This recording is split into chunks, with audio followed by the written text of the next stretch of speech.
Okay, let's get started. Now I'm trying to make sure that this is actually showing. Oh, it is showing, I guess, but not really. Let's see if that works. Minimize. It's not working. All right, I'm going to share my screen. I think what it's doing, it's like showing the ceiling, which drives me nuts. This used to actually snap to the podium. So that being said, yeah, I can. It's just kind of, it's just really ridiculous because it used to be you would press like podium and it would zip to the podium. And now I think somebody must have moved it manually with their hand and they've messed it up. They broke it. So you got to do this to get it to work. Is it work? It's not working. And it's backward too. I have to move it a certain way just to get it to do its thing. Oh, well, you know what? We're not going to worry about it. Video off. And all right, sorry about that, Shelby. Looks like the video isn't going to work, but I can share screen. So I'm going to do that now. And anybody else who joins us, and you're fine. And thank you very much for the text. Thank you. If I don't get the text, if you guys get the text, let's let me know and I can take care of it. I know the traffic's not great, and sometimes, certain times of the day, it's surprisingly hard to find a parking space. So even at this time of the evening, especially if there's a special event going on. Okay. So here we go. So go to modules. And if you look at the week 7 folder, and I can't believe it's week 7, it's just absolutely crazy. I have an agenda there, but it's kind of out of order. I just sort of listed everything I wanted to get accomplished today.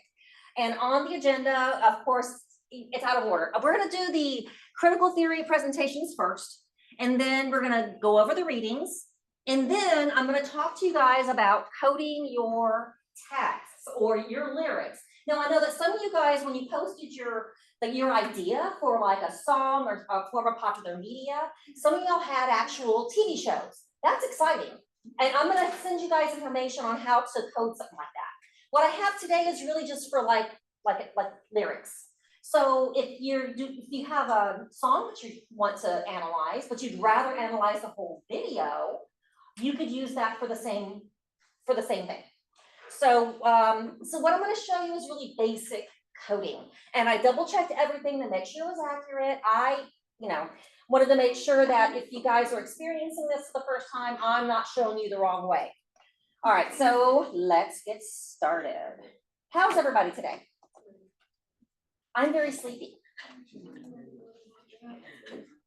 But it's like I get in front of you guys and I'm absolutely fine. By the way, if anybody needs to look at the PhD handbook, the link is here for you. So if you're curious about how things are set up and how the courses are being offered, that link right there should get you to what you need. Also, if you ever need to meet with me one-on-one or via Zoom, this link will get you to my calendar and it will show you when I'm really available. And if you choose a time, it sends it straight to my calendar, so I know about it. So for example, today I met with an undergraduate student. She did it through the booking link I have on their screen, and it was perfect. It was right between a meeting and a dissertation proposal, so it worked out perfectly. So again, that's a great way to get in touch with me and have a one-on-one, and you don't even have to let me know. It's better than playing email tag, because you make the appointment's set. Okay, so here we go. All right, I can take volunteers for who wants to go first. I got 3 people who need to present today. Who wants to go first? Chad's gonna go first. Okay, cool. Let me go ahead and do like I've been doing. And I know you could see everything when I was doing this. Correct. Yeah, and that's fine. All you were seeing were comments. But the comments, I'm like, Chad's fine. I was actually on Zoom.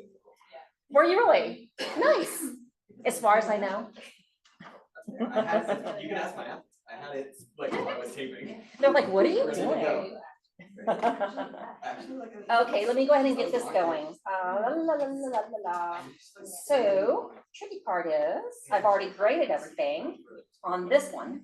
They were just getting yelled at, like I didn't. And again, I'm still learning how to use this darn thing, so if you share with me, I'm sorry about that. I'm going to grades. This is why we're. There you go, stop share.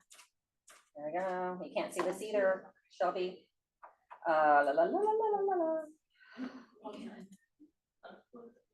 Okay, and then I don't know why, like everybody's got good grades in here. Let's see, popular media, journal. Theory, sub-theory, okay, it is. And so, here's Chad, we go to speed grader, and, all right. Very slowly opening. Okay, and I'm really excited to hear you talk about this, because I like what you chose. Okay, now I get excited about everything. All right, Chad, okay, awesome, cool. Okay. Okay, so similar to what seems like almost 10 of us, I also picked feminism because I felt like it kind of fits well in my world. For those who know, I work with solely only female athletes, right? This article I chose is specific to female athletic training, right? So not necessarily my firsthand experience, but obviously what I've seen and been around, and then also kind of pulling this article into then talking about female athletes and like how feminism drives kind of like the landscape of college athletics, essentially. So the article selected is called "They Cannot Seem to Get Past the Gender Issue: Experiences of Young Female Athletic Trainers in D1 Intercollegiate Settings and Athletics," right? So this is specifically only focusing on the Division I level, and then what they defined as young female athletic trainers, which was 30 and under for this specific study. It is written by Laura Burton, who is, I looked more into, this is the first article I've read of hers. A couple of the other co-authors on there pop up everywhere in athletic training articles and all of the various other research I've done with like all the lit reviews we've done and like all those type of things. Those other names pop up everywhere. She was the first one I had seen of her articles, and she works at UConn, as most of the research is in athletic training and like the sports sciencey world. It's coming out of UConn, but she's specifically looking at issues of gender and how that's affecting leadership in our field. And then, oh, it cut off the bottom. No. So basically, her what she's.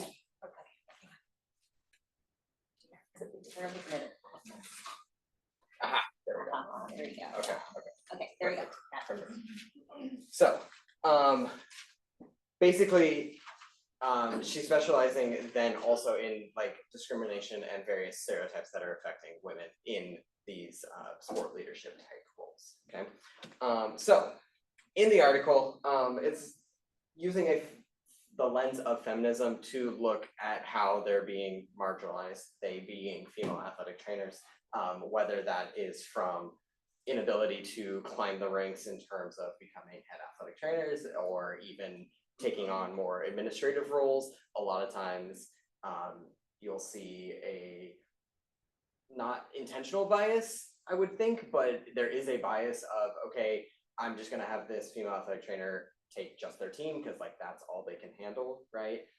That still is it's kind of similar to corporate in that sense of like admin still is like, hey, this is, your stereotype of what an athletic trainer is like your football AT who's like a guy who's been there since the 1940s and he does it and he's just one of the boys, right? Like, and that's starting to go away more, but as you can see, there's a lot of issues with that, and there's a lot of pushback with that when it comes to salary and all those different things. Same things that are experienced in every other field when it comes to gender roles and stuff like that. So that stat there is very jarring in a sense.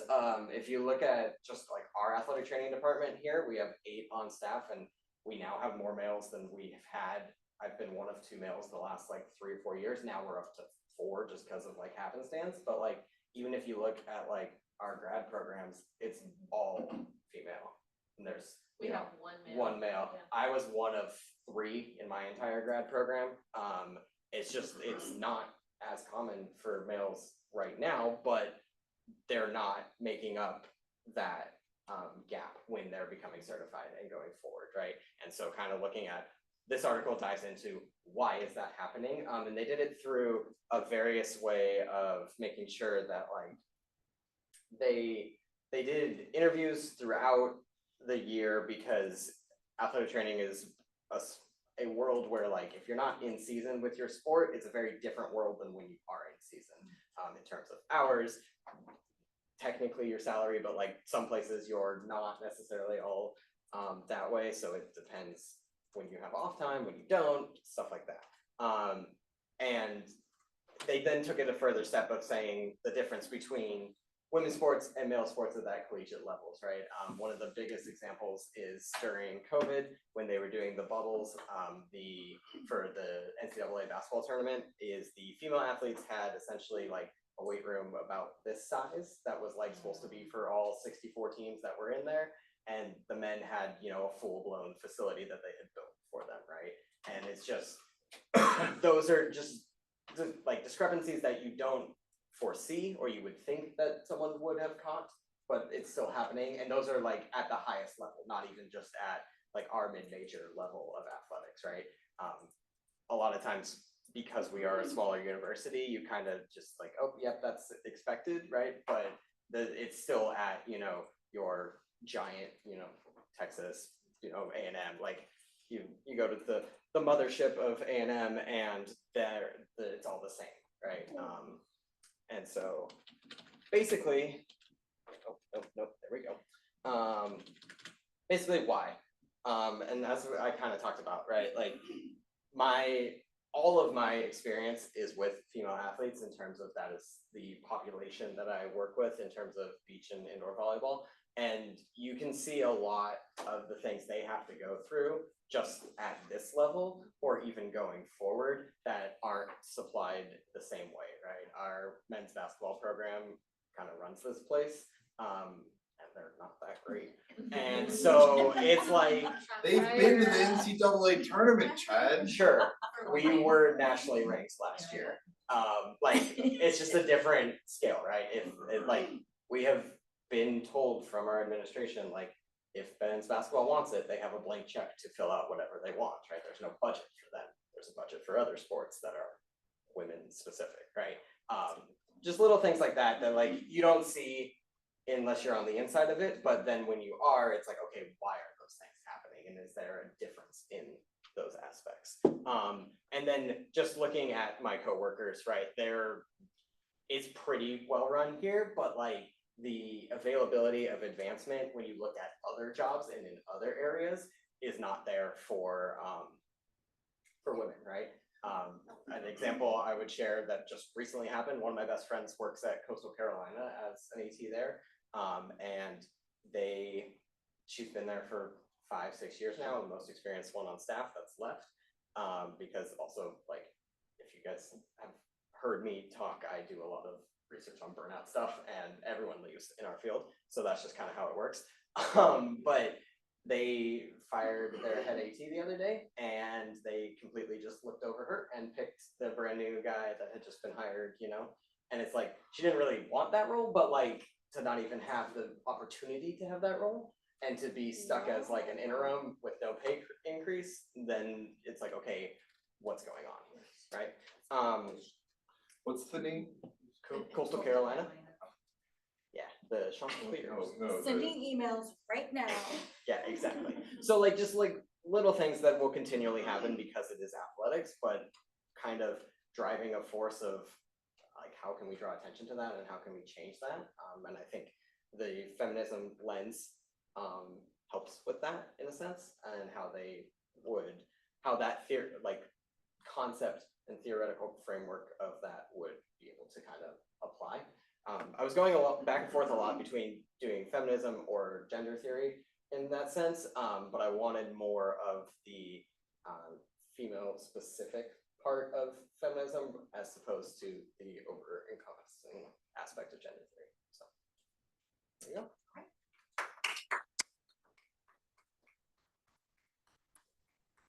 Everybody has experienced how odd it is. So, okay, I'm just gonna share about me. My daughter is a really good athlete. She's really good. She's softball. She loves softball. And then when she was maybe in 7th grade, she told my husband, I want to be a professional softball player. And my husband said, which is too bad because it's a girls' sport. There really isn't that avenue to kind of dream. Of course, you know, lots of boys say they want to be pro baseball players, pro football players, and it's sort of a dream, but that dream's not there. And as an example, and she goes to Flower Bluff, and I don't mind saying that, the softball team did really well a few years ago.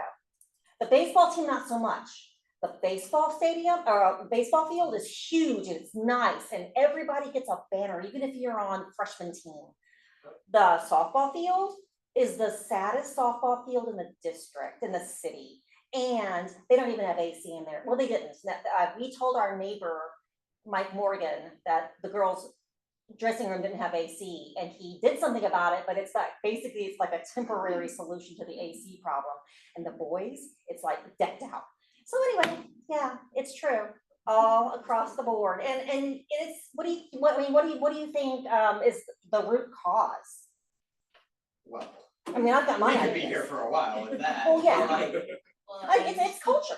yeah, like it's all it's still set up the Yeah. same way that athletics has always been set up. Yeah. And at the end, like it's starting to kind of shift Mhm. with the popularity of, if you take volleyball, for example, Right.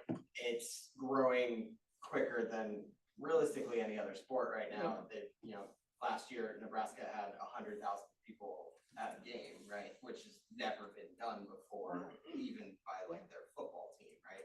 And so like being able to have opportunities like that, there's a lot of talk of like A&M doing the same thing where they play a volleyball game in Kyle Field, right? You just fill the place, right? Yeah. And so like it's growing so much, and that needle is kind of shifting. You see that a lot with like the WNBA right now, and being Yeah. able to kind of like promote a lot of women in athletics. But like you have 100 and something years to like Oh, yeah. regroup from, right? I Like mean, it's, yeah, there's so many, it's and at the getting- end of the day, like those sports, like the only sports that make money Yeah. are football and Right. basketball, right? Like there's only Money is 11 the programs there's only 11 athletic programs in the entire country that make money each year. Yeah. And But it's at TAMUCC, none of them make money. correct. Which, But like, fun fact. but like everyone. That's not a fun A&M, fact. none of them make That's money, sad. right? Like no one makes money at A&M in their athletic Yeah. department. So it's like, it's you're like Bama, Texas, like it's like there's only so many, Yeah. right? So they have to funnel everything that they can into The others. what's on TV, Oh, right? Like it's interesting you said about the facility for the women's draft and the men's, because that sounds like the facilities at any yeah, and it's high school you see. until they brought attention to it Mhm. and like people spoke out about it And that they was- Oh, changed yeah. it. But I mean that was TikTok, too. yeah, That was- like that that was was Well, again, yeah. they didn't get air conditioning in the girls' locker room or the dressing room until we spoke to our neighbor who's on school board. So yeah, yes. So like at Ray High School, the Uh-huh. football team is fantastically, dramatically, historically bad. Terrible. And like we have won 0 games this year so far. Let's go. Oh, And like well, that just kind of makes it sad. 12 football coaches, and they just got a locker room makeover. And I keep making the point to the principal, Yeah. the athletic coaches do not appreciate it. Like, listen, we can go 0-12 with a lot fewer coaches. Like we can focus on hiring like a super good academic staff. Right. We can punt on football. Like apparently that's not what people come to Ray to do. Well, And you if, know, the head and coach if, is and if you really- did, you didn't do your research very well. No, no. But the golf team makes money. Oh, But Just listen, to say, golf, golf team makes money. tennis, wrestling, there's a lot of athletic teams at But Ray you that gotta- really produce. But you gotta Right, but consider they're not funding. the Not people, the football. kids who are participating in it are different. You know what I mean? We're gonna get into that next week, but anyway. I will say that Uh-huh. golf is one of these sports It's that I different. see being, Democratized. it seems to be very evenly dispersed. That's kind of maybe tennis almost, Yeah. but golf seems to be But very those are well co-ed, distributed. those are teams that you can do co-ed. Yeah. So I think that makes a huge difference. Yeah. There's a Uh, podcast NPR is putting out right now Yeah. called Tested, Oh, okay. and it's a critical analysis of the history of gender testing in the Olympics. Could you please send Because me a it's link to only that? ever been for women. Okay, cool. I'm always into a really good podcast, so send me that link. Yep. Thank you, thank you. Oh my gosh, yeah. Ugh. Okay, anyway. Yeah. I get, as this is why I like teaching this class, I get so frustrated that some of these things are moving so slowly, you know what I mean? And sometimes there's so much pushback, it's like 2 steps forward, 1 step back, but you know. All right, who wants to go next? Michelle or Ruslan? Michelle, shrug your shoulders. Come on, Michelle. All right, I've got them both pulled up here, and here's yours. So I went ahead, since there are only 2 more left, 2 of y'all left, I went ahead and just pulled them both up. And so whenever you're ready. Awesome, I'm glad you're doing this one. This is one semester I had a lot of students doing disability theory. And I think I've got 2 in here. Is that right? I'm trying to remember. I don't know. At least one. Maybe 1, and that's fine. Okay, so my name is Michelle and I'm doing disability theory. One of the main reasons is because disability is part of my life as well as my family's. I am ADHD neurodiverse, and that does count as a disability by the ADA and the SSA. So, yay, that's good. Hopefully for accommodations, it can still be quite challenging to get them, but that is why it's important to me.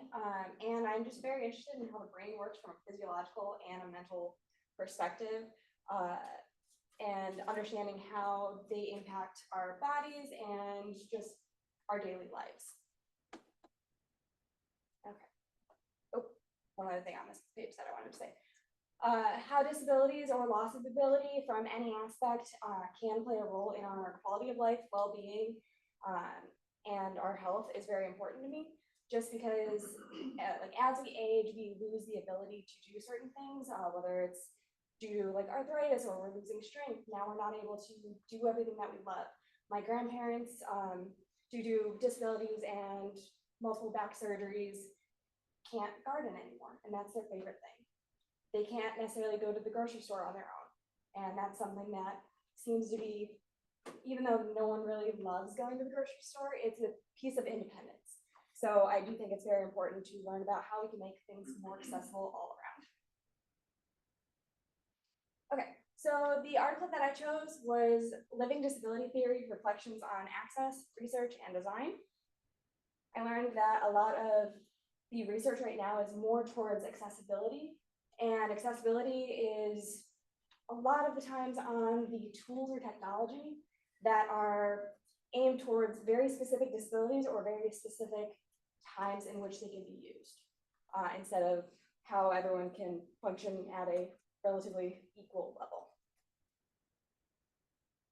Disability through this lens is really the people whose body or minds do not or are perceived to not exist and behave according to norms. These are our authors. Megan Hoffman, she refers to herself as the fainting goat in the article, which I thought was amazing. It's basically because she has unexplained syncope. She started this with Deva Kaznitz, she started this with Jennifer Mankoff. Yep, that's what it was. And Jennifer Mankoff has 2 chronic illnesses, and her main fight is with the barriers of access. They started talking, which started this study, just informally discussing disabilities and accessibility issues, reflecting on that. Then they brought in 2 other specialists that are disability studies scholars with a focus on accessibility as well. And that's Deva Kaznitz, who has she founded the Society for Disability Studies, which is great. And she herself has a disability that is similar to cerebral palsy, which impacts everyday aspects of life and talking, moving, everything. Cynthia Bennett, she was born with very low vision ability and was completely blind by the time she was a teenager. She actually works for Google now. So they started that conversation, brought in the other 2, and then formal data collection, just doing like an ongoing dialogue, reflective, writing reflective narratives, semi-structured interviews, and then analyzing it to determine some sort of synthesis between it. What they found were 3 core observations. So the 3 main themes were ableism, and that's going to be the systems that places value on human body and mind based on societal constructed ideas of normalcy, intelligence, and productivity. Is that something that's really able to be equal? Are we the same person to person? No, we all have our strengths and we all have our weaknesses. So I'm a big proponent of not putting people into a box. You should work on, like, you can work on your strengths and on your weaknesses, but play off of everyone else's as well. So ableism kind of erases some of disability, unfortunately. And then they ended up bringing up internalized ableism, which is basically, is my disability or is my issue enough, or is my struggle enough to count? There was a quote in the article that actually made me kind of upset. So I did write it down, and it was, too often disabled people are not expected to occupy positions other than student or research participant, and are told that the resources are too scarce or that the individual accommodations might disrupt the needs of the whole. So because they're unable to work at the same level or function at the same level as someone that is considered normal, well, it's too much of a problem for the normal people to help you out. And that struck me. So the other two core observations were disability oversimplification. And this is where we see, especially from the views or from the eyes of someone that is not considered disabled, they may not be able to see or understand the disability stance, especially if you look normal. If your disability isn't outward, then it may struggle. Or if you have these invisible symptoms or your intensity of the disability changes, whether it's due to any aspect, whether it's hormones or the weather or anything, if you don't serve or don't work on a dichotomy, people don't necessarily understand it. It's not a you have it or you don't, it's a spectrum. And then the last thing with it was the importance of connections and relationships, and just talking it out can be helpful instead of just trying to hide it. A lot of times people just try to hide it and be normal, especially like teenagers. They don't want people to know that they want or that they need accommodations. Even adults, we don't necessarily want to point out that, hey, we're different. And that's okay, but that discussion may make you realize that you're not alone and that what works for someone else may be something that you can try and may or may not work for you, but it's good to figure it out. And then the complexity of disabilities make them difficult to categorize. Kind of like I mentioned earlier, that it's not a dichotomy. It's not, yes, you have it, no, you don't. It could depend on the day, it could depend on the intensity. And a lot of times people don't just have one issue. They may have multiple issues all in one. Yeah, that's pretty much what I got from the article.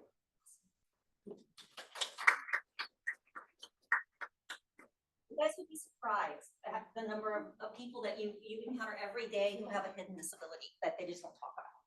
So, yeah. Okay, Rizwan, are you ready? Okay, so that was really good. I'm going to add one more thing about what you said. It's fine. You can go. But my son is autistic, and Gen Z students, kids are amazing. They are so accepting. We were playing pool at this place one time. He's playing pool with some other kids around his age, and you know, he's mostly verbal, but you know, has a little bit of trouble communicating. He doesn't really understand all the rules, and the other kids understood that. This woman called him a gimp, and they tried to get her tossed out. Those teenage boys tried to get her tossed out because they took up her. They didn't even know him. My heart. So we do see areas of our society improving, but it's coming along, and it's kind of like with feminism. It's coming along. It needs to come along faster. Okay, so I just thought I'd share that one. I'm gonna keep sharing stuff with you guys. Okay, so now okay, I just wanted to share that because that was really heartwarming, and I got on Facebook and I was like, oh my gosh, guys, you would not believe these kids that didn't know him took up for him and tried to get a lady kicked out of the bar. Yes, we were in a bar. I'll admit that. Okay, you ready? Yeah. All right. I will just. So I chose this queer theory. The word queer basically is an umbrella terminology It can either be transcribed to heterosexual, bisexual, I mean, having sex with different things. So I mean, it is like that.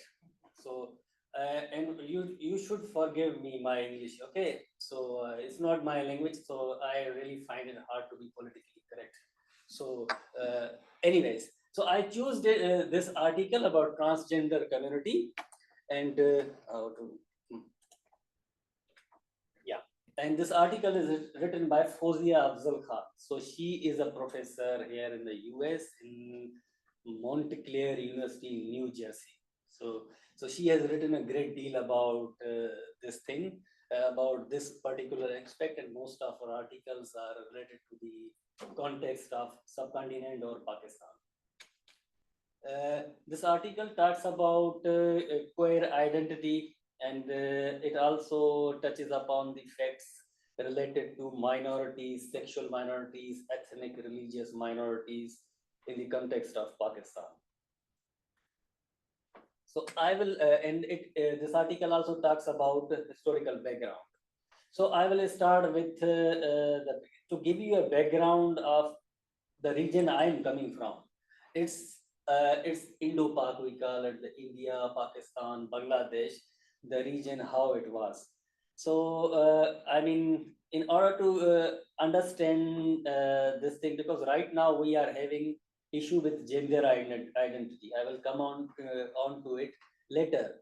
But I want to highlight a point that the Western society nowadays, which pride itself that by West, by you, I mean, by West, I mean, you, I mean, the pride that we are more liberal and we are more open-minded and look down upon the people in the subcontinent because of poor socio-economic status.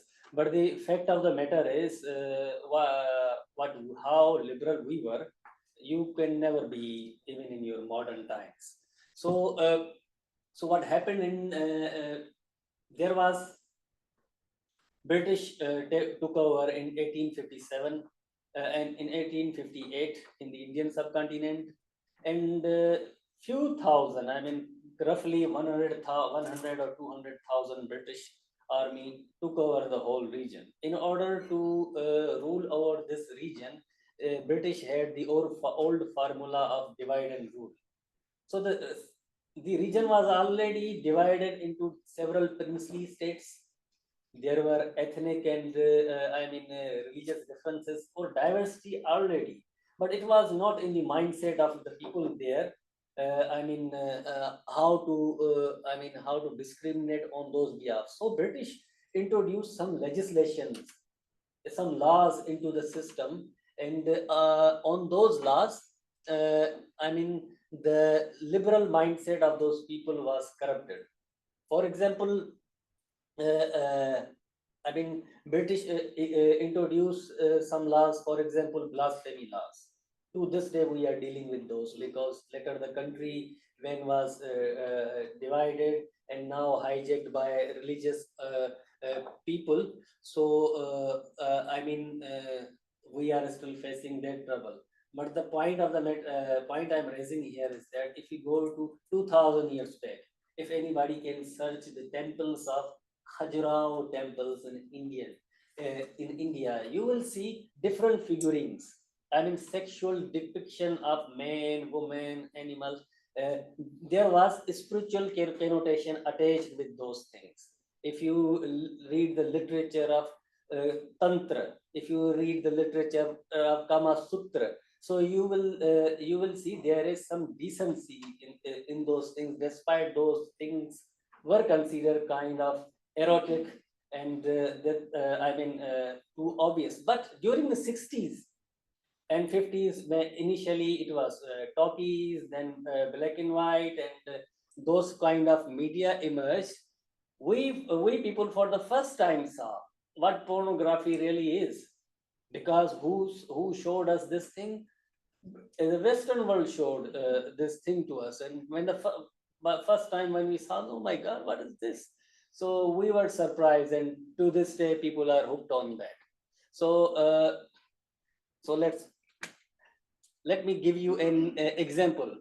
So if we go to 400-500 years back, sexual expression or expression of love or affection between man and woman was not that, a strange thing.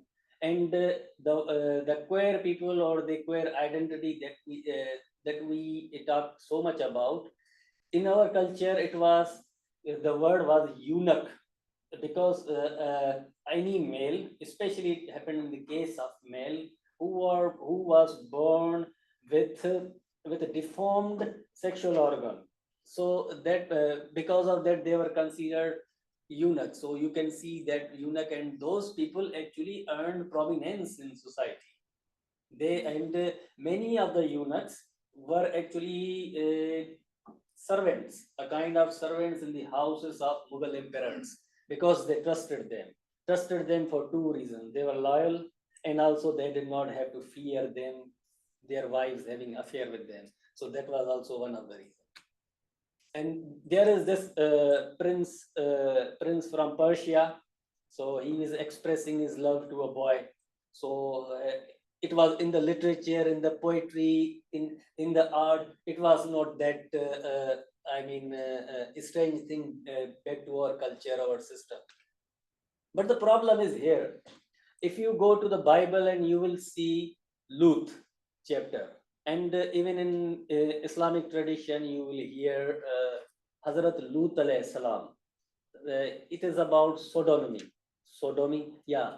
So this is the point of contention here, because in religious things, homosexuality is quite looked down upon. So this thing actually gave a lot of trouble into those thinking about sexuality or queer behavior in society. Now let me take you to 2009.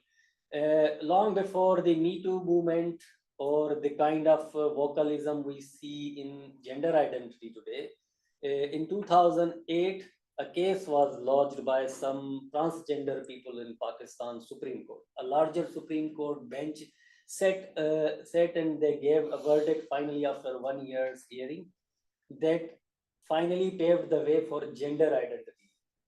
The transgender community, or Khwaja Sara is known as in my country, were granted a right to have gender X written in their identity cards.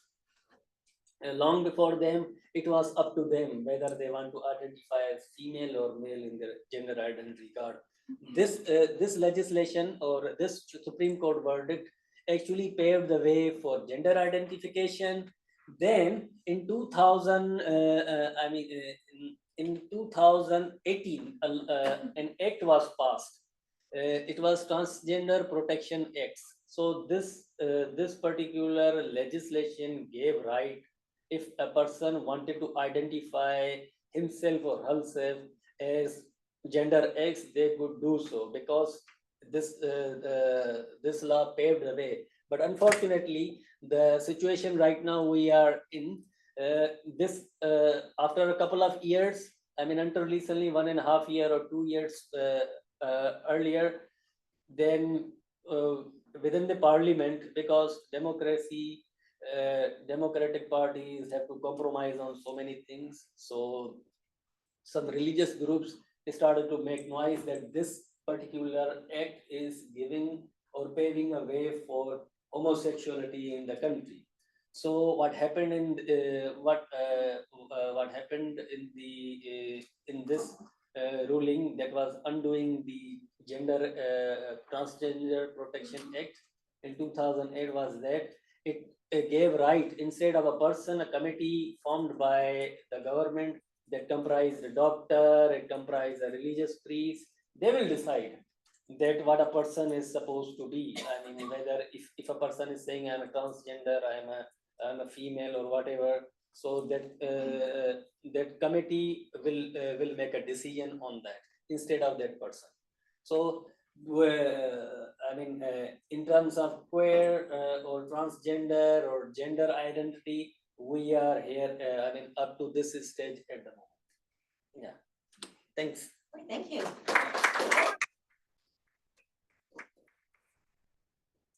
Okay. Okay, awesome. Okay, a lot of people don't, or I don't have a lot of students tackle queer theory. I'm glad you did. Thank you very much. Okay, so everybody presented. Now, if you want to hang on to this theory for what you're going to do your analysis with, that's great. I think a lot of you guys are. If you don't, if you feel like you've got a piece of, let's say, media that you'd rather try a different theory on, you're more than welcome to. Because really, this assignment was for you to explore something a little more deeply. But that being said, let's go on to what we have going next, because now we've got like an hour and we're gonna get kicked out of the room. So, and it's fine. I'm gonna come up with ways for us to kind of stay on top of things throughout the rest of the semester so that we don't feel like things are kind of snowballing when we meet. In the meantime, though, I did want to talk about the articles you guys read. And so, this was the week 6 PowerPoint, but I thought, you know what, we never had a chance to talk about this stuff, so I turned it into the week 7 PowerPoint. Because you guys were assigned to read an article by Jean Anyon that was written in 1979/1980. Really, you see the year of publication kind of one or the other, but usually it's gonna be considered Anyon 1980, which was a long time ago. But the kinds of things that Jean Anyon talks about with her study is something that still resonates today, I feel. And I think a lot of you guys who work in the K-12 schools, you know this as well. And so what, can anybody just kind of summarize what was the study about? She collected data between 3 schools, right? And what were the makeup of these 3 schools? There was like a low income school, a middle class school, and the both. Exactly. 3 schools with 3 different demographics, right? And she wanted to see what kinds of learning was taking place and what kind of teaching was taking place in these schools. And she learned quite a bit. And this was really the first time that somebody had gone out there and really just sort of published what she saw as being inequities in schools. So what do you think? Okay, not what do you think? What is hidden curriculum? What does that mean? According to Anyon or whatever.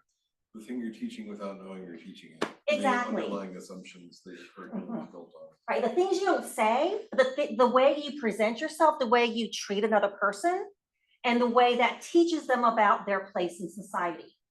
So that's when she's talking about hidden curriculum, she's talking about the differences she saw in education with those 3 groups. And so, so we already got that. So we talked about the 3 schools. What did she find was what did she notice about the school of the affluent kids? What was different? Do y'all remember? Creativity was built in. Yes, creativity was built in and honored and recognized. Students were able to speak and share, and they were valued. But the lower class school, what kinds of experiences were they getting? Compliance. So, and I think what the conclusion she tried to make there was, we were training our students to behave in a way that we saw that they would fit in society as adults. Yeah.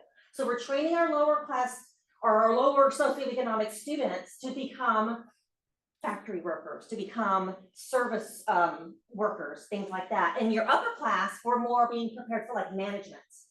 Those, learning those soft skills that would be necessary for doing well in higher paying positions. And so by that was the hidden curriculum. If I come from a lower socioeconomic background, the education I'm receiving is preparing me to take the place that the society sees that I belong.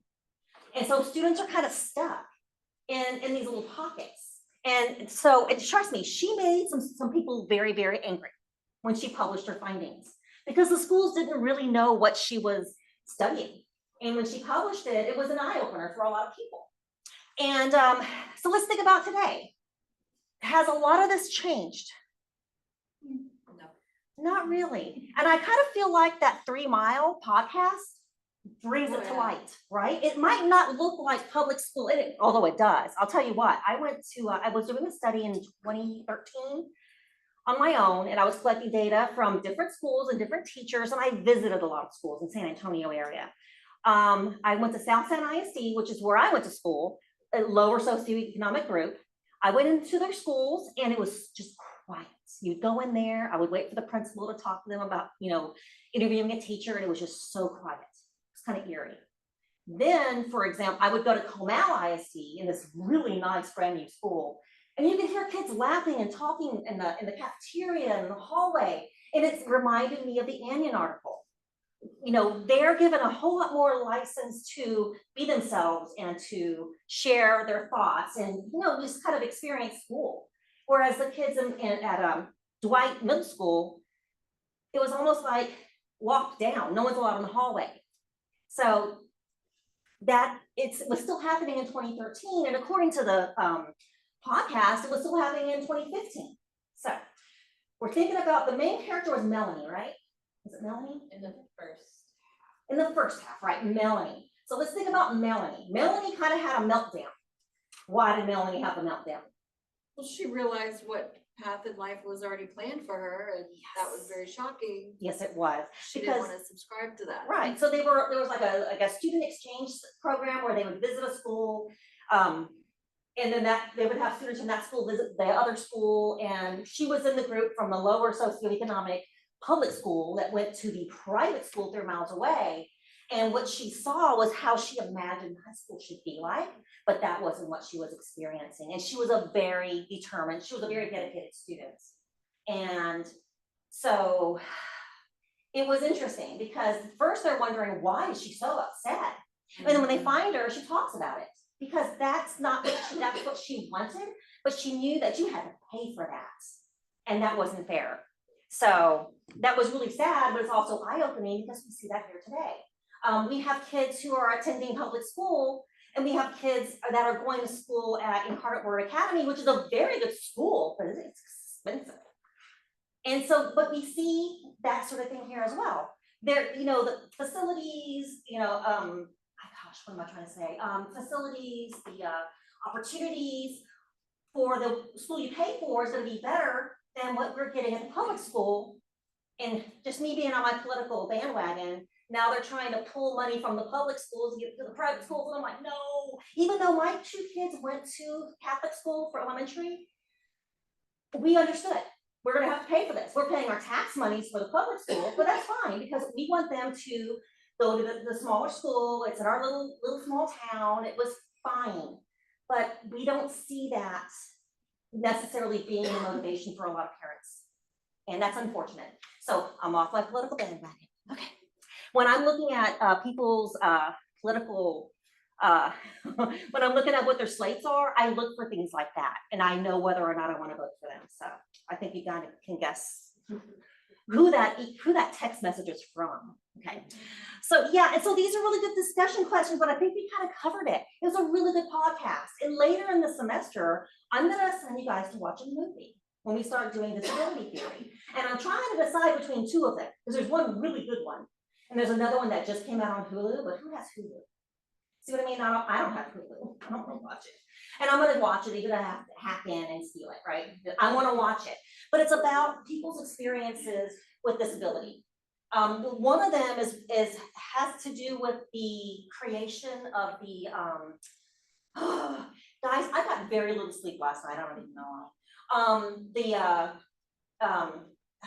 The Disabilities Act, it was how that came about, and it was because of the activism of with young people who had disabilities. And it's an amazing documentary. And the other one is a new story that came out that talks about disability really more from a modern lens from today.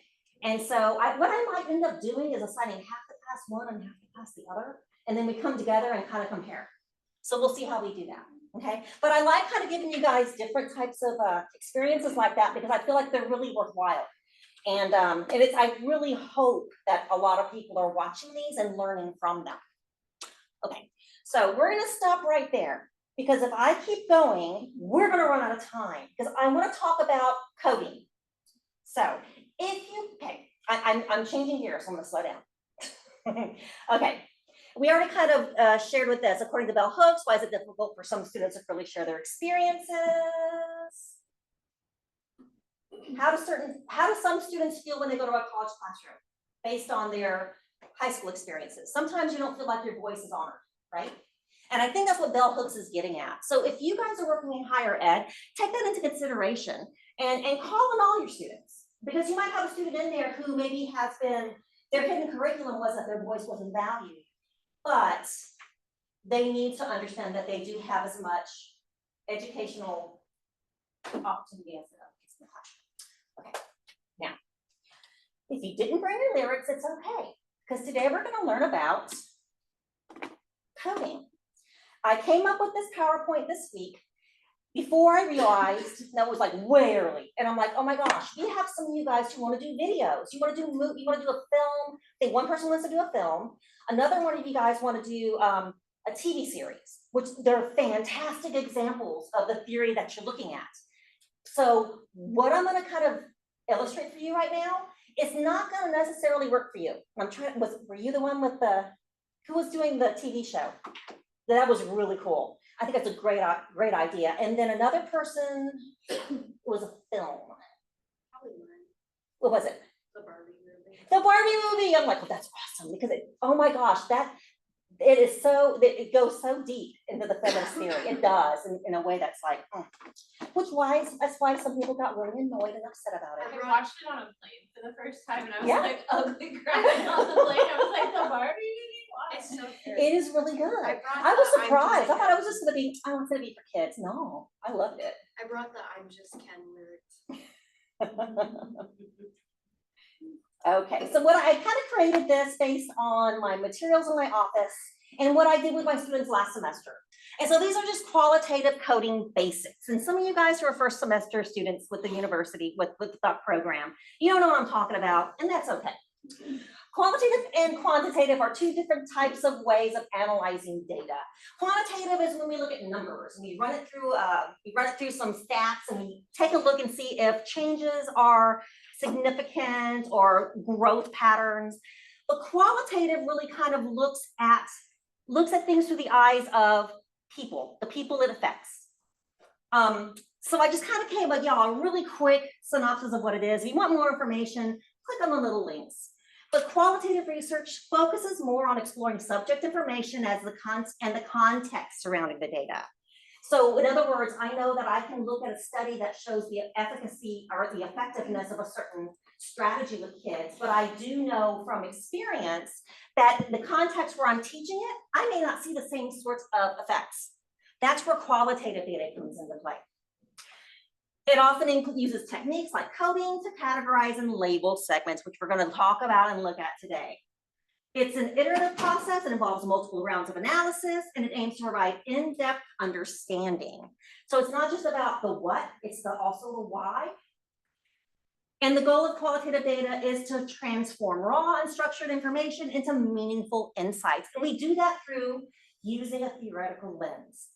That's why I had you guys find a lens you liked, find a theory you liked, because we're going to use that to sort of do some analysis. Okay. In vivo. That is probably the easiest coding system to use for qualitative data, where you use participants' own words. And it works well with interviews, dialogue, and song lyrics. And it's a form of open coding, meaning I'm going to start just from scratch. I'm going to take the data and I'm going to look for what I see. What are they telling me, literally? And I'm going to pull from that data. And so in vivo coding might look like this. This is from one of my students 2 years ago. She used Darkness of Greed by Rage Against the Machine. And this is her, I actually had to kind of restructure it because she had it kind of organized in a way that was helping her sort of categorize it too, but we're not going to get there today. All she did was really look at what stood out. If nothing stood out, she didn't write anything. And this is only part of the lyrics, by the way, but this is from an Excel spreadsheet. But here it's greed. She wrote greed, causing innocent blood to flow, innocent blood, until she just kind of takes pieces that sort of resonate, that kind of stick out to her, that kind of explain why she chose the song. And she's got them over here. So here are my in vivo codes. Literally comes from the text. Well, we see things like greed, innocent blood, overthrow, seize. She was doing, what is it? She was post-colonialism. That was her theoretical frame. And you can kind of see that if you know anything about post-colonialism, this really goes in kind of touches on those things, but it doesn't really link directly to her theory, but that's the start. So when you guys take your lyrics home and you take it all, you know, I want you to do this with what you've got. But my folks who have videos, I'm going to give you something slightly different, because with videos, it's not just the text and the words, it's also the image, it's the sounds, it's the all sorts of things. You have to look at everything in the package, and it's going to be a little different. And I'm going to come up by tonight with a framework that's going to work really well for you guys. It's easy, because sometimes multimodal analyses can be really, really complicated, but I don't want to make it complicated, especially if you're semester 1. Okay. So do y'all kind of get what in vivo coding is? I look at the data. This could be interview transcript. Usually that's what we use it with.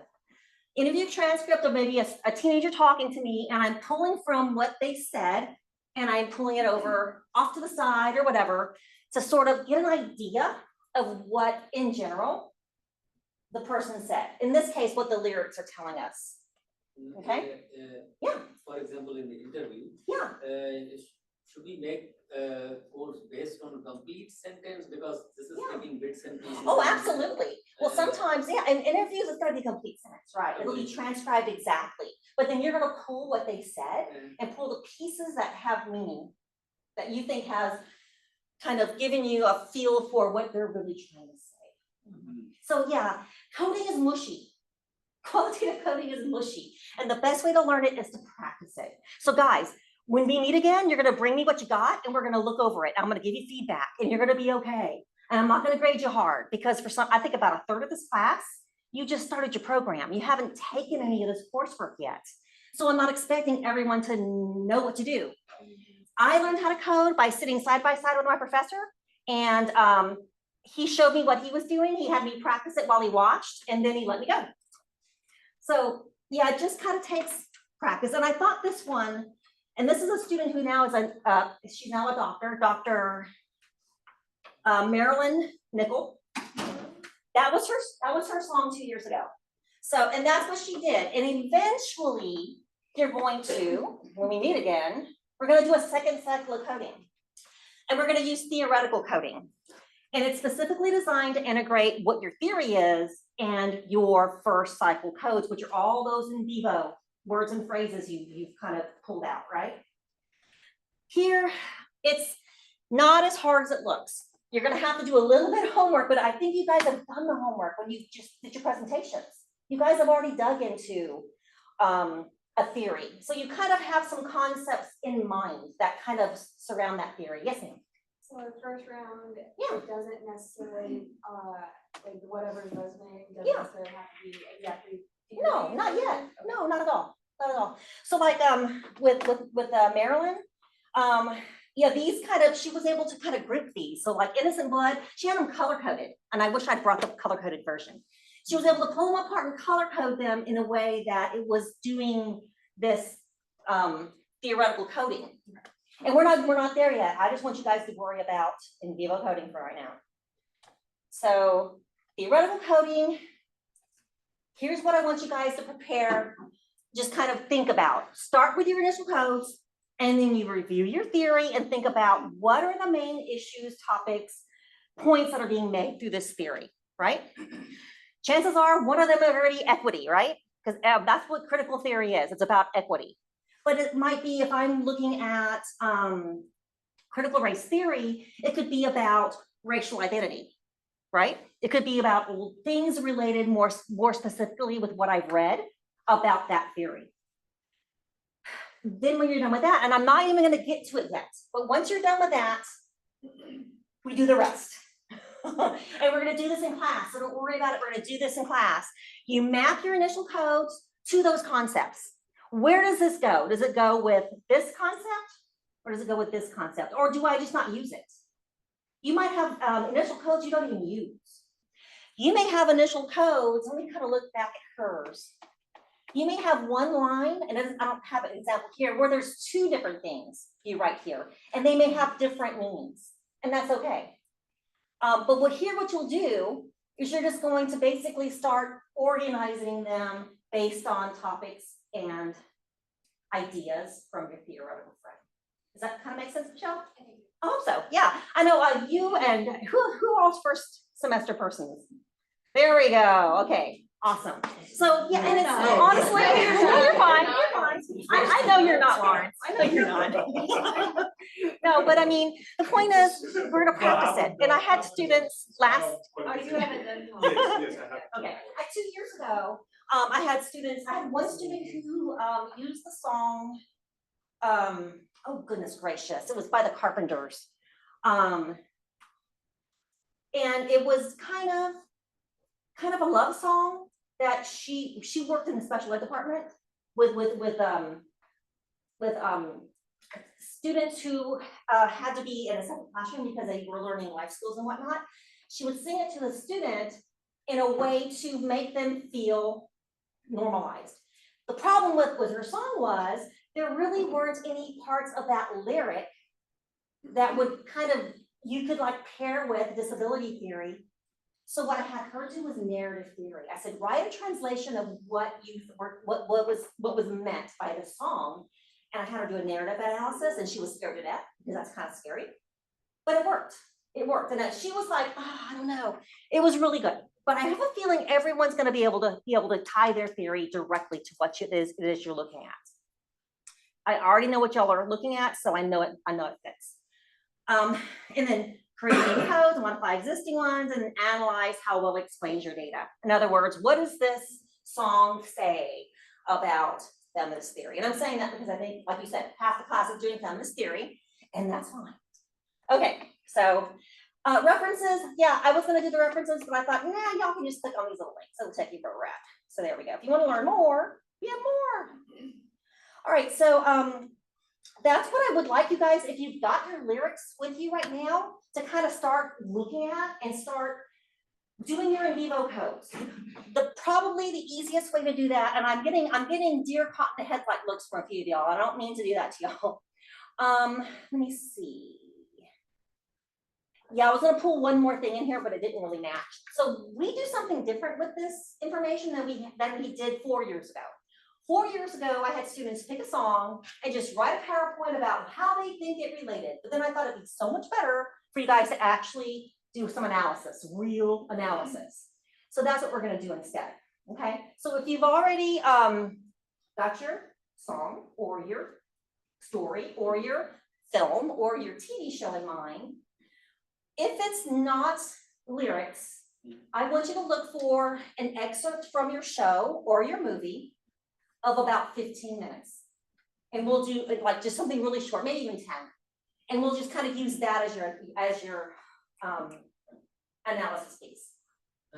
Okay, so who has their lyrics with them? Okay, great. Okay, so if you've got them on the computer or if you've got them on paper, fantastic. I have some. So Yeah. is it translation? Oh, that's fine. Yeah, I was gonna say, I know that yours was in Urdu, right? Yeah. Yeah, so you can, yeah, it's a translation, that's fine. But if you want to use the original, because I know sometimes things don't translate exactly, I would do it that way first and then translate your, you know what I mean, your in vivo codes. Okay. Does that make sense? I hope so. Because I think, I don't want you to lose the essence of your video or The your song song. I in uploaded. translation. Yeah. Yeah, yeah. Can I ask a question Sure. about the upcoming assignment? Yeah. Let me see. So, Right, so I know I've got that popular music presentation with no due date. Go ahead, if you've already turned it, I think 2 people already know. Just hang on to it, because I'm gonna have y'all do something different with it.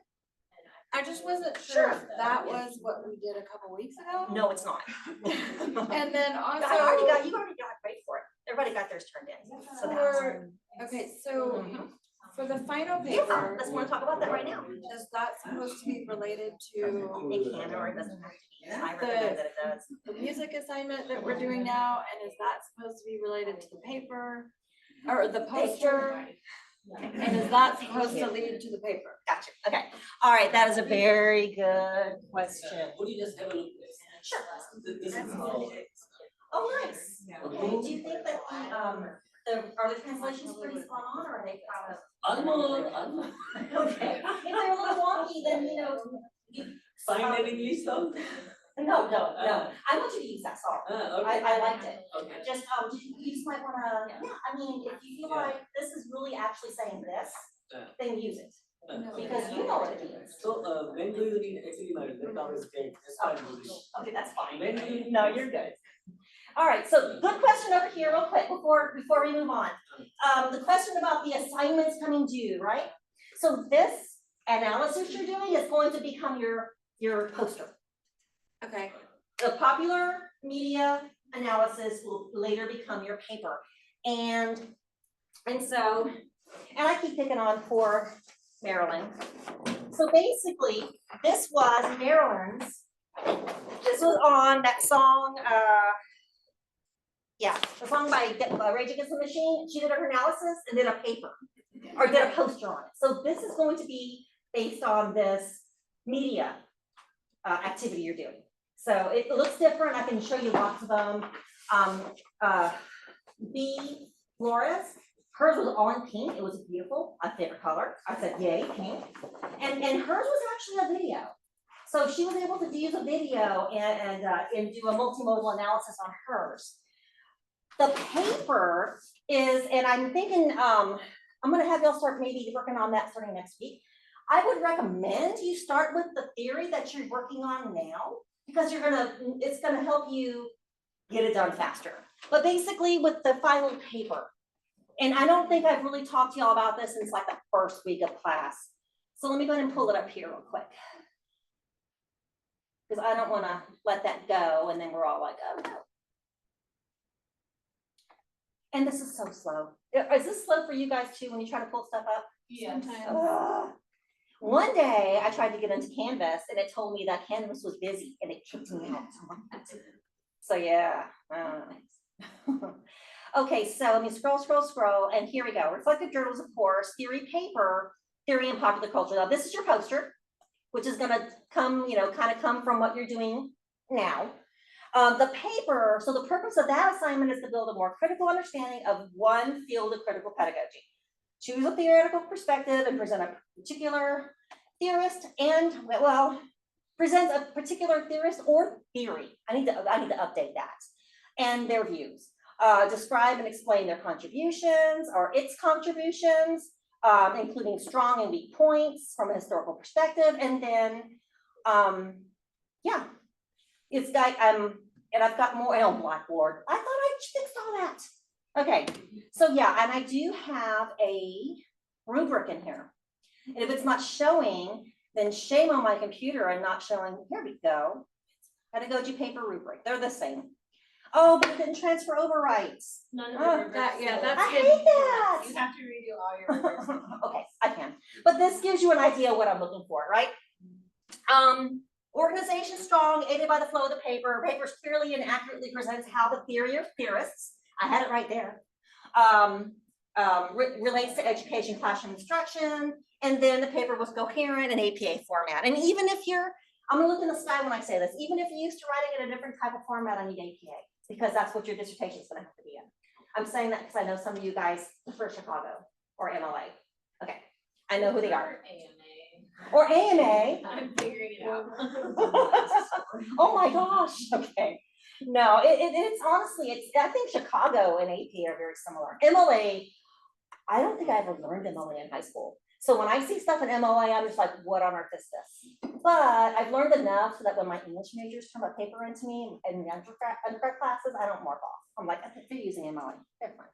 They're gonna be teaching MLA. Why should they learn APA? If they go to graduate school, then they'll have to worry about it. Okay, but that's basically it. So the paper needs to be at least 5 pages, not including references or cover page. And I'm gonna give you all that details tonight because I'm noticing it did not transfer over. So apologies, guys. I thought I had used this system during the summer and I was an expert. I am no expert. I can't even figure out why it's telling me that you guys don't have great stuff graded and mine not graded. So. All right, so, and that's due at the end of the semester. End of the semester. And if we have time, I'll have you guys present on it. If you don't have time, no big deal. But the point is to take a deep dive into one theory, hopefully the one you've already kind of started working with, okay? Because I want it to be something relevant to you, either with what you see yourself teaching in the future, what you're teaching now or personal experiences. And I've seen lots of that. I did have a student 2 years ago. Oh no, it was 4 years ago. Oh my God, I've been here a long time. She did hers on queer theory, which the reason why she did hers was because she had so many friends who that was very, very relevant to them. And so she felt a real draw to that theory, and she did a fantastic job with her paper, with her presentation. We didn't do the posters back in 2020. Who remembers 2020? Yeah, who wants to forget 2020? Trying to forget it. Yeah, 2020 was awful. Okay, so, all right, so if you have a chance, I want you to start going over your lyrics or whatever you've got with you and start seeing what kinds of information you can pull. And I think, and now Barbie movie, we're gonna figure something out for that. She has a song too. Yeah, so Oh, I have a okay. question about that. Yeah, okay. Because it looked like they were two separate assignments, right? Like the Oh. one we did where you picked your movie and I picked the show, it said any media. Oh, it really Right, is. but It the really most is. recent one specifically It said- said song. okay, So when I I was- thought they were two different things. It's not. No, and actually, it should say media, not songs, because I'm trying to keep it open to anything. I mean, Yeah, I kind of had the same. Even- Yeah, so I did the. so sorry. Okay. Okay. You did the Well, front I line, kind of yeah. like it because mine is a song and a movie. That's right. So, yeah, I remember yours. I was like, oh my gosh, I love that movie. And the Yeah. song's great. I'm excited. And you're too young to know that song. Definitely not. Are we talking, are you the same person I'm thinking of? Maybe I'm not. 9 to 5? Yeah, Oh my gosh. well, Okay. I'm not old, Okay. for sure, yeah. Okay, when I saw that, I'm like, 9 to 5, that's a good one. Oh my gosh, the whole movie would be ideal. Yeah, who's seen 9 to 5? Everyone's seen 9 to 5. If you haven't, seen, you gotta watch it. Dolly Parton, everybody loves Dolly. And I wrote that on your thing. Everyone loves Dolly. Okay, Yeah, that was my daughter thought Dolly was so fake, and now she loves Dolly. You know, the boss from that movie Hilarious. just died. What's that? The boss from that Oh, movie he just died. did. Oh yeah, who was that? Dabney Coleman. Dabney Coleman. Yeah, I remember. He lived in his purpose. Yep. Yeah, yeah. Yeah. And spoiler And I alert, cannot they're think of doing Dabney a remake. Coleman without thinking of that movie. He was such a jerk. No. that was- Sorry. I'm tired of Jennifer doing it. Aniston. He got kind of typecast after that. Yeah, he did. That's too bad. Anyway, all right, guys. So if you've got your stuff, go ahead and start looking and start pulling, and I'm gonna come by and just check to see how you're doing to make sure we're okay on the first step of in vivo coding. If you're doing a video, you can choose the song. If it's I'm just or whatever. Okay, cool. Okay. But I think it's like, Can you still post the one for the movie part? Yeah. The coding. oh, for the video? Sure. Yeah. How do you?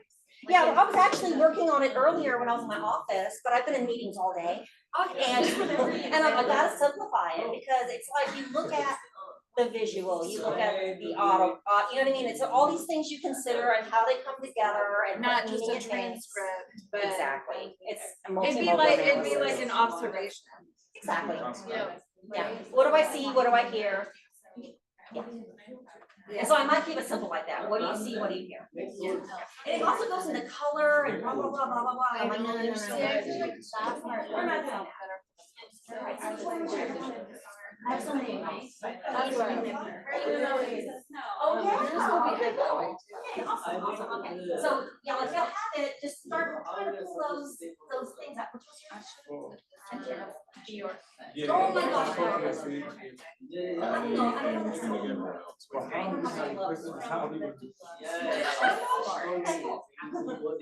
I'm trying to get around. So Oh, yeah. Okay.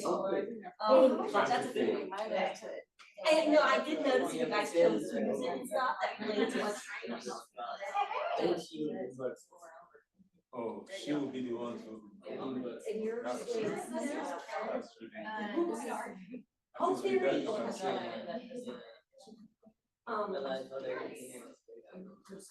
at that. Yeah, that's good. So, yeah, just do the whole thing when you get a chance. You know, 2 days, it's fine. I'm gonna let you go in like 10 minutes because you know what's gonna happen. You're gonna be knocking on our door and I'm gonna be apologizing. So, yeah, I'm pretty sure that is like a counselorette. Wasn't that? I can't think of his name. Counselorette guy. We went to the same university. So he's UTSA. So when he comes in, I'll say, hey, UTSA. So, okay. That's like, that's. All right. And I'm gonna check out that podcast. It'll be my muse driving around. No, but I'll bring it. I mean, it did like that. It did something. All right, so Lizzie already has like an Excel spreadsheet up. I think you're using Outlook, or no, wait, Google Sheets. Google Sheets, there we go, perfect. You can use Google Sheets, or you can use what you have here at the university through Microsoft, or whatever. I like spreadsheets because it keeps things organized in nice little columns. And I'm able to title the column and move things around. So, okay. So while I'll do that, I'm gonna see if I can find my students' examples, so you guys can look at that too. Don't mind that. Oh, good. Drive, and I really wish they had Chrome because I do not trust this one.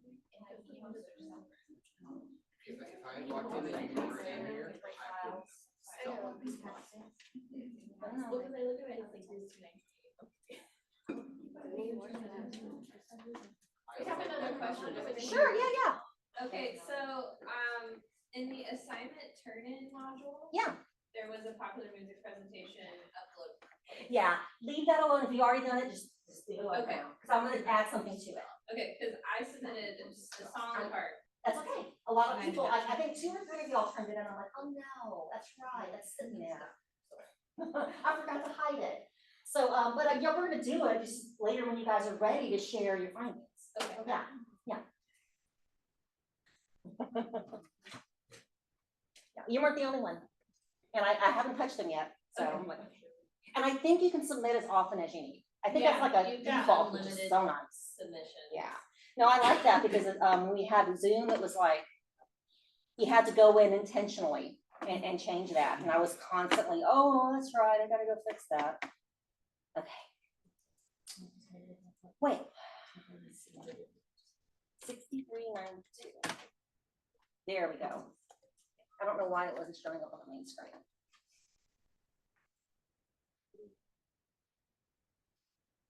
Okay, I think that's the same one.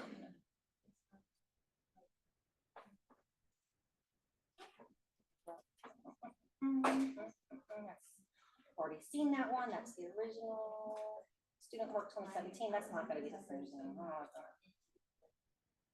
student work. No. Sometimes when I would download stuff, it would download into my folder, so I could just find like presentations, intersectionality, fall 22.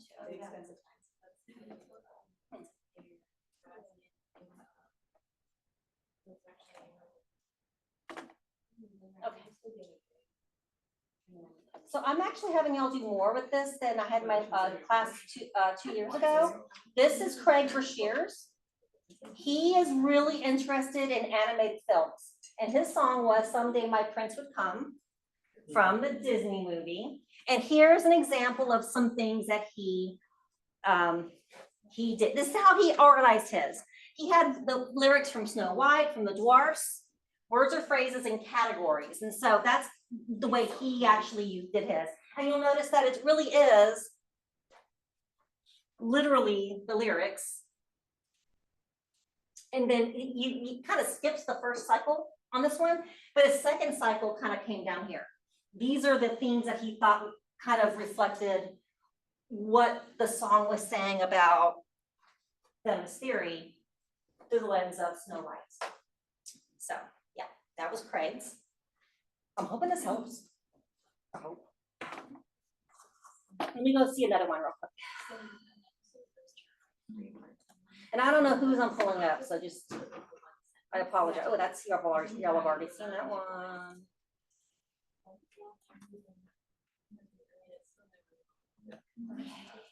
Oh. All right, this was a narrative analysis for the student with, who did hers on narrative. She did Close to You by the Carpenters. And I had her write a narrative explaining it. And so she did her own narrative analysis of her own reflections on the song and why she sang it to her students sometimes, what it meant to her.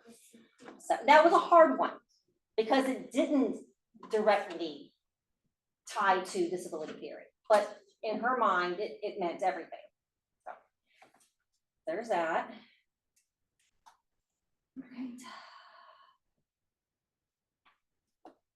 I think that was a take one. I don't have them all here, which is too bad because I was really hoping I'd find, oh, here it is, the pink one. The pink one. Okay, that is her theorist. Oh, yeah, hers was storytelling using a critical race theory approach, and she used tribal crit. She was looking at tribal crit.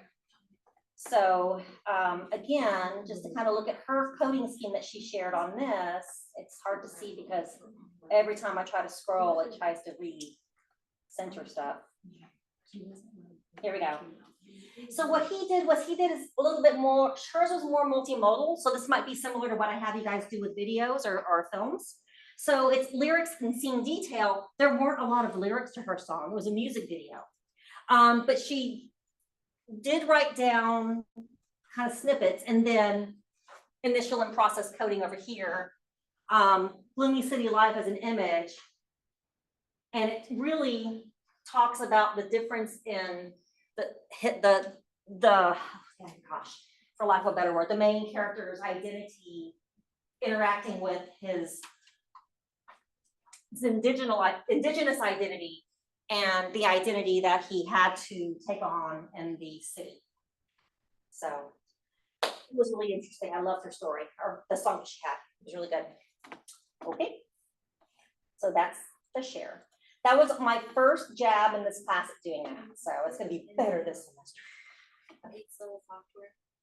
Huh? Okay, so if you've got to start, do you guys think you got a handle on it? What you need to do for the first round? Those with the videos, and I'll do it for the Barbie movie too. Anybody with a video, Jessica, I will give you what to do. I know that, I think B, Flores did hers kind of just sort of based on what she learned from a methods class, but you haven't had a methods class. So I'm gonna give you a structure, and it'll be similar. It'll be like the words spoken side by side with images, and then taking those two. So what I started doing, I don't know if this makes any sense, is I found the like So I did the first episode. Oh, nice. You know, they choose an episode. And put it in kind of like a song lyric line. I like it. Because it explains I'll each just other. upload this. Okay. But I don't have to do that way, I just didn't know. I like that actually. Because then I can like. As long as you're like, what's the word? It'll auto. Transparent about what you're doing, you're good. Because it says like this She's one. problem solving, right? I need to watch that show. Yeah, but it's not Really really good. Son when their husbands formed them as one and then because they were stunned, which is when they found out why, so I could put like, it is like, stunned. Did, Divorce or something. And then that will move on to. And then I could still. Yeah, I literally just. I use that, like, she says. Really? I think you are. Oh, yeah. I've never Oh, used it, so really? then. Yeah, Hummer makes you Oh, yeah. use some type of software. Yeah, and the theoretical book will be better next. Okay, so that's gonna be a little more tricky because then you. But yeah, we have. I had already tried. Just kind of get ready for that. Yeah, that's what I was kind of. She told us, like, they don't consider it. Oh, Max. It's like Squires like that one. I don't like it. Okay, cool. So I did. Because I don't know the song either. Okay. There's other sorts. I did all of those. But it doesn't. Beautiful, It y'all. just comes Music with organ stuff. But there's one that went through some real. Oh. In Vivo, you can do both, like you can manually do it too, but it's Oh, not. then it's all of it. Yeah. Yeah. And so that's, yeah, so yeah. Oh, okay. So you're doing it. I'm just gonna And use yeah, this again, one. when you went out, you saw it. Yeah. So that's okay. Yeah. So look, yeah, no problem. Oh, that's Okay, way fine. prettier Everything than good? how the other one Yeah. is. This one is okay. Sure. That's what I ended up doing was this. Okay. All right, and guys, don't worry about if you feel like you're doing it wrong. I think, here's what I'll do. Next week, I'm gonna have you send me your draft. Does that sound good? Sure. Next week, you're gonna send me your draft, and then I need you to, What? Of what you're, well, I'm gonna give you what you need for the Barbie movie. So, but basically, like, let's say, okay, so Michelle's working on her in vivo codes. I'm gonna ask you guys to send me your in vivo codes and I'll check them for you. Because some of y'all seem like, oh, no, no, no. That's okay, because for some of you guys, this is your first class. So I just want to take a look at them, make sure they make sense.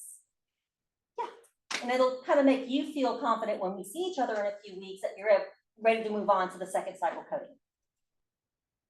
And are we just emailing that, or are we submitting it as an assignment? You know what? Let's take a look. Because we could assign, I could do it as a 0-point assignment. That is so easy. It's gonna be a 0-point assignment. Completion grade. But I still need to see it. And you guys will send it because you guys are all over these assignments. Thank y'all very much for that. I'm not having to chase anybody down in this class. Okay. That's awesome. See, that's what I should hear from y'all. That's how I was. It means we live in stress. Oh, you don't, if you're not stressed out, you don't know what's going on. You're like, wait, I'm relaxed, something's wrong. No. Okay, this is gonna be, first cycle coding draft. And here's the problem I have with this is that when I go in there, I forget that I gotta go in and set it up after I've made it, which is. And I was thinking do like maybe like the Monday before we meet again. You got one plenty of time. Yeah. Although some of you guys are gonna probably turn it in tomorrow. That's fine. All right. And so I'm just gonna say due date 20th. October 20th. I mean, it's up to you. I'm actually And then- doing both. Not gonna do both, but I'm saying. But like, so, for right now, I'm doing. Okay, so it's now living in week 8. So it's there for you, and that'll be part of my announcement I sent you guys, a reminder, hey, whenever you feel comfortable, send me your draft. I'll look it over for you and I'll give you feedback. Do you want, like, just, or do you want it in specific form? Not really, no.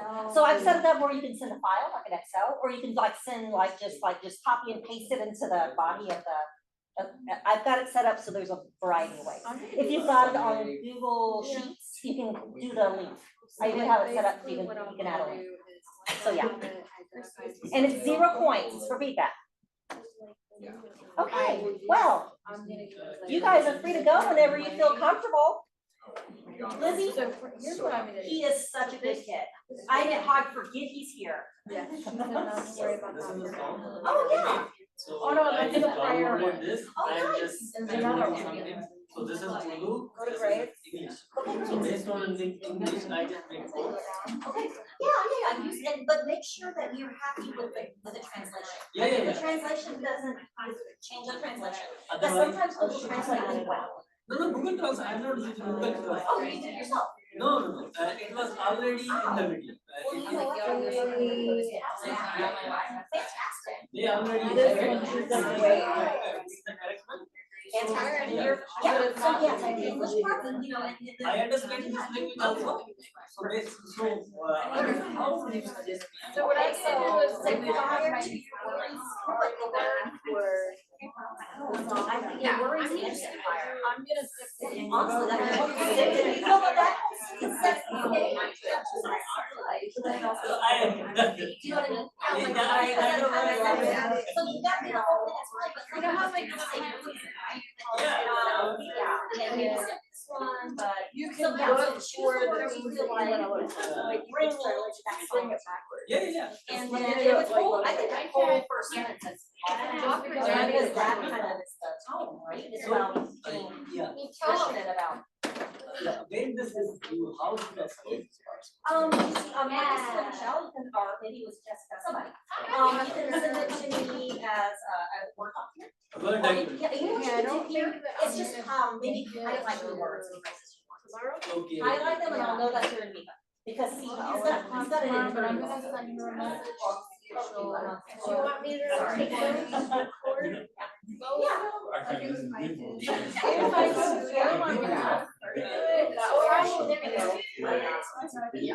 for now.